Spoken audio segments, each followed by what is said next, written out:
Salve, salve, juventude! Firmeza total? Então, estamos aqui hoje para finalizar o nosso conteúdo de óxidos. E a gente vai falar hoje sobre alguns casos especiais que a gente encontra nos óxidos, né? Então, primeiramente, aqui falando sobre casos especiais dos óxidos, vamos ter os óxidos anfóteros, né? Na aula passada, a gente viu os óxidos ácidos e os óxidos básicos, né? Que reagiam com água formando ácido, né? Ou reagiam com uma base formando sal, e daí também os óxidos básicos, né, reagiam com água formando base, ou com ácido formando água e sal, né, ou com óxido ácido formando só o sal. Os óxidos anfóteros, eles vão ter característica de reagir tanto como ácidos, tanto como bases, né? O principal dica para vocês aí ficarem atentos nos exercícios de vestibular são esses dois óxidos aqui, ó, o óxido de zinco e o óxido de alumínio.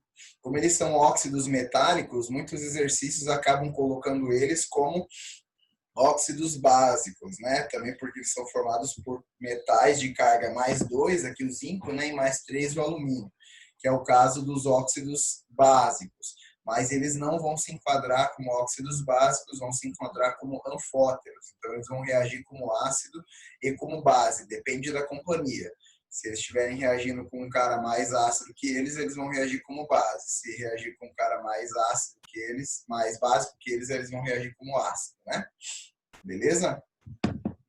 No caso, os óxidos neutros a gente também vai ter, né? Que são aqueles que não reagem nem com ácidos, nem com bases, nem com água, né? Então, do ponto de vista do pH, eles vão ser neutros, né? Porém, não significa que eles são inofensivos, né? Por exemplo, o monóxido de carbono se liga à hemoglobina, fazendo com que a mesma perca sua função. Então, só para vocês se ligarem aqui nos óxidos neutros, fácil de decorar porque são os monóxidos, né? Então, é o monóxido de nitrogênio, o monóxido de nitrogênio e o monóxido de carbono. Esses vão ser os óxidos neutros. Então, monóxidos são os óxidos neutros. Beleza? Então, aqui, em relação ao CO, né?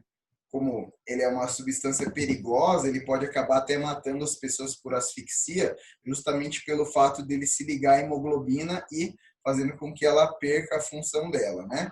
Primeiro, então, a hemoglobina ela vai querer se ligar ao oxigênio, que a gente usa para respirar e usar ele no metabolismo ali do nosso corpo, né? Então, a molécula do oxigênio que a gente utiliza no nosso metabolismo é o O2, então O dupla O, né? E a molécula do monóxido de carbono é C dupla O.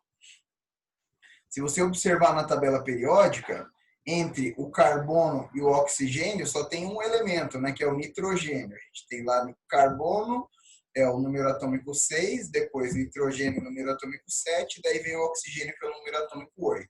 Então, como o carbono e o oxigênio são próximos na tabela periódica, significa que eles vão ter um tamanho parecido. Eles se encontram no mesmo período, então eles têm a mesma quantidade da camada de valência, né? Só tem 2 camadas na sua eletrosfera, né? E aí, por isso que a hemoglobina ela pode se confundir, se ligar ao monóxido de carbono, pensando que é o oxigênio, pelo fato de eles terem um tamanho parecido. Então, lá no pulmão, a gente vai ter esse processo de transporte de oxigênio e de transporte de CO2 também, né? Então, os eritrócitos, que são células que vão estar presentes lá nos nossos glóbulos vermelhos, é que vão carregar a hemoglobina, que vai ser responsável pela distribuição aí do oxigênio pelos órgãos para que eles possam utilizar no seu funcionamento, né? Então, o eritrócito vai lá, chega no seu pulmão, então ele vem do corpo, trazendo então aqui ó, o íon bicarbonato, né? Ou monohidrogênio carbonato, né? E aí ele passa esse íon para o seu pulmão vai fazer com que esse íon reaja com H+, transformando ele em H2CO3, que vai se converter em água e CO2. E aí o CO2 vai ser expelido na sua expiração, né? E aí, o que você inspirou, que era o oxigênio, ele vai se ligar com a hemoglobina, e aí os eritrócitos vão pegar a molécula de hemoglobina ligada ao oxigênio para fazer o transporte, então, desse oxigênio para os órgãos do corpo. Então, a função do eritrócito ali é pegar a hemoglobina ligada ao oxigênio e deixar os íons bicarbonato aqui no pulmão para que o CO2 possa ser eliminado. Beleza? O problema é que quando a hemoglobina ela acaba se ligando com o monóxido de carbono, vai formar uma ligação permanente, então, com a hemoglobina. No caso do oxigênio, quando ele se liga com a hemoglobina, a ligação vai ser mais fraca, justamente também pelo fato da molécula do O2 ser apolar, perdão. Então, a ligação vai ter uma interação mais fraca, né, pela falta da existência de polos aqui. E aí ela se quebra mais facilmente, e aí isso faz com que o O2 acaba sendo liberado e o organismo possa utilizar o O2 no seu funcionamento, né? Já quando a hemoglobina se liga com o CO, né, com o monóxido de carbono, aí o monóxido é uma molécula polar, então ele vai fazer uma ligação mais forte com a hemoglobina e impossibilitar que ela acabe se soltando dele. Então, aonde ela deveria se ligar com o oxigênio, ela vai se ligar com o CO permanentemente e aí vai ficar inutilizada na sua função de transporte de gases, né? Transporte de oxigênio para os órgãos do nosso corpo. E aí, por isso, se a pessoa ficar exposta por um determinado tempo a uma quantidade de monóxido de carbono, aí essa pessoa pode ter várias moléculas de hemoglobina ali do seu corpo inutilizadas e o transporte de oxigênio comprometido e, consequentemente, acabar morrendo por asfixia, né? Então, por isso que é recomendável, principalmente quem tem garagem fechada, né? Aqui no Brasil não é tão comum, né? Nos países lá onde é mais frio, eles fazem essa garagem totalmente fechada e aí não é recomendado que a pessoa ligue o carro com a garagem totalmente fechada, porque o monóxido vai ser gerado na combustão ali, está ocorrendo no carro, e aí a pessoa pode acabar morrendo de asfixia, que vai ser uma morte bem suave, ela vai praticamente dormir, né? E aí ela pode acabar sentindo essa fraqueza e nem percebendo que está morrendo de asfixia, né? Beleza? Então, tem que tomar muito cuidado com o monóxido de carbono. Outro caso aqui especial de óxidos são os peróxidos. Então, todos os óxidos que a gente viu até agora tinham o oxigênio apresentando a carga -2. Nesse caso dos peróxidos, que eles vão ser compostos iônicos ali formados por metais alcalinos, alcalino-terrosos, ou hidrogênio e prata, né? E aí, em que esses cátions aí vão se ligar ao ânion O2-2. Então, nesse caso aqui, o oxigênio ele vai ter carga -1. Todos os outros óxidos que a gente viu até agora, o oxigênio tinha carga -2. Nesse caso aqui, como o oxigênio, 2 átomos de oxigênio vão estar ligados, aí eles formam uma ligação apolar, por isso a carga diminui uma unidade, né? Então, cada oxigênio vai ter carga -1. Aí, eles vão reagir com água, formando base, peróxido de hidrogênio, e reagem com ácido, formando sal e peróxido de hidrogênio. A nomenclatura é peróxido de, o nome do elemento. Então, o principal peróxido que está presente no nosso dia a dia é o peróxido de hidrogênio, que também é conhecido como água oxigenada. E aí, a reação de decomposição do peróxido de hidrogênio, ela é muito importante, principalmente na utilização dele como antisséptico, né? Para tentar eliminar bactérias que estejam em ferimentos, por exemplo, né? Então, uma pessoa cai lá de bicicleta, rala o cotovelo, daí para evitar a infecção passa água oxigenada. Qual que vai ser a ação antisséptica da água oxigenada? Vai ser baseada aqui nessa reação de decomposição que ela tem. Então, a água oxigenada, ela se decompõe formando água e oxigênio, né? O próprio nome dela já diz. Beleza? E aí, duas coisas podem catalisar essa decomposição. a presença aqui de meio básico, né? Então, a presença de íons hidroxila aqui pode catalisar essa decomposição. Outro catalisador também possível é a luz.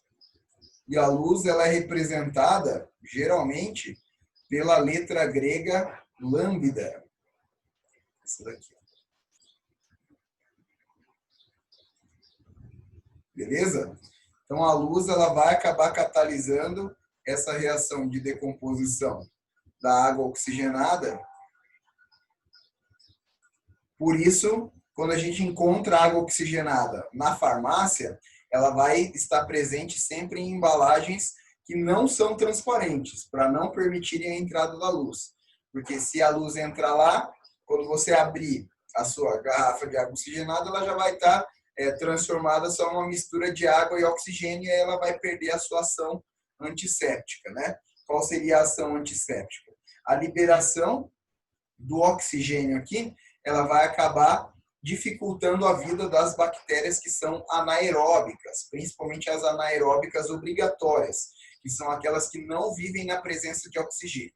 Então, organismos anaeróbicos são aqueles que não utilizam oxigênio para viver. Do mesmo jeito que a gente utiliza, como eu estava explicando ali, a função da hemoglobina, né, no nosso sangue, vão existir alguns organismos que não vão utilizar oxigênio, vão utilizar outros gases para fazer seu metabolismo funcionar, né? E aí, alguns desses, inclusive, não podem existir na presença de oxigênio. Se tiver oxigênio, eles acabam morrendo.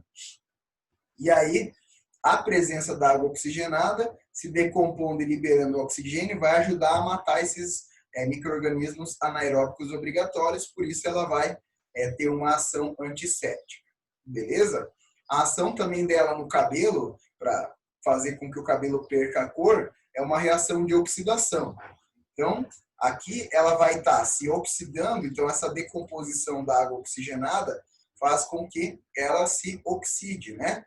Então, a carga aqui do oxigênio na água oxigenada é -1, né? E aqui na água ela é -2. Então, o oxigênio vai aumentar vai diminuir em uma unidade a sua carga, né? Isso é característica de reação de oxidação. Beleza? E aí, quando ela estiver se oxidando, aí ela vai acabar reagindo com o cabelo, por exemplo, e fazendo com que o pigmento perca a cor, né? Devido a essa ação oxidante que a água oxigenada vai possuir. Beleza? Então, ela vai oxidar o seu cabelo e aí fazendo com que ele perca, que o pigmento dele perca a cor. Beleza?